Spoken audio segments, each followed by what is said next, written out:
还什么实行大神？你明知道真凶是神族，却不敢报仇，这是你的懦弱无能。不是这样的。虽然阿狗以无色墙阻挡了黎明之花的蔓延，但星月葵又当众公布黎明之花的真相。虽然逆天而行一直背负着对哥哥的承诺，而他撒谎的初衷也是为了整个妖族，但此刻知道真相的妖族其他人也开始将仇恨转移到他身上。为了不再让星月葵继续挑拨，阿狗对着他的监控又来了一拳。此刻的逆天而行终于明白阿狗所说的话。你说的对，命运的悲剧并不会因我而有任何改变。如果你输，你会怎么做？我会选择说出真相吧。人活着为的是坚守正道，无愧于天地，无悔于内心。随后逆天而行宣布卸去大元帅一职，并且要当众接受鞭刑。而当他走向刑台时，周围只有妖族百姓的谩骂声。随后他承认自己隐瞒了真相，并且命人将自己绑在刑台上。而这鞭刑也是最残酷的鞭烙之刑，从古至今没有人能撑过10鞭。数鞭之后，妖族其他人也不再指责了，但也没有人出来阻止。即使身受鞭刑，逆天而行还是呼吁大家要团结，这样才可以对抗神域。一旁的阿狗眼看着众人的冷漠，他决定帮助逆天而行彻底解脱。逆天而行的确有错，错在隐瞒真相，知情不报。但如果没有他统一内部，结束内乱，让大家休养生息，怎么会有各位的今天？但你们却只知道享受大元帅带来的一切，那你们心中不会感到愧疚吗？既然你想死，就让你死个痛快。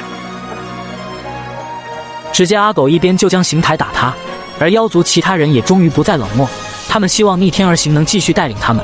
而看着逆天而行当众受刑，此刻的穷凶极恶也对他开始改观。之后他与逆天而行相约一战，胜者可以继续领导妖族，而且妖族会从此统一。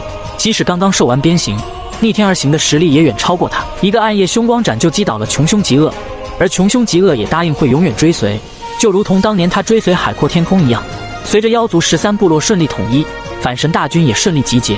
随后阿狗来了一段领导发言：为了我们的未来可以拥有自由和光明，我们必须齐心协力。所以我阿狗愿意为了反抗神族，与各族结盟，不惧生死。我愿付出我的一切，包括我的生命。阿狗兄弟，说得好，老子服你！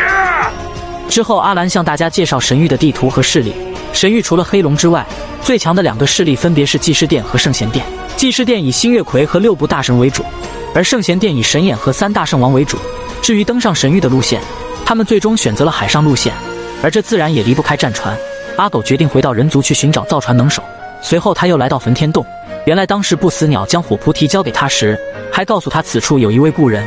很快不死鸟便让他见到石行，但石行因为误杀明月一直不肯醒来。为了能将石行也拉到反神大军中，阿狗决定尝试去唤醒他，但不管他怎么劝说，石行却始终心灰意冷。不得已阿狗只能反其道来。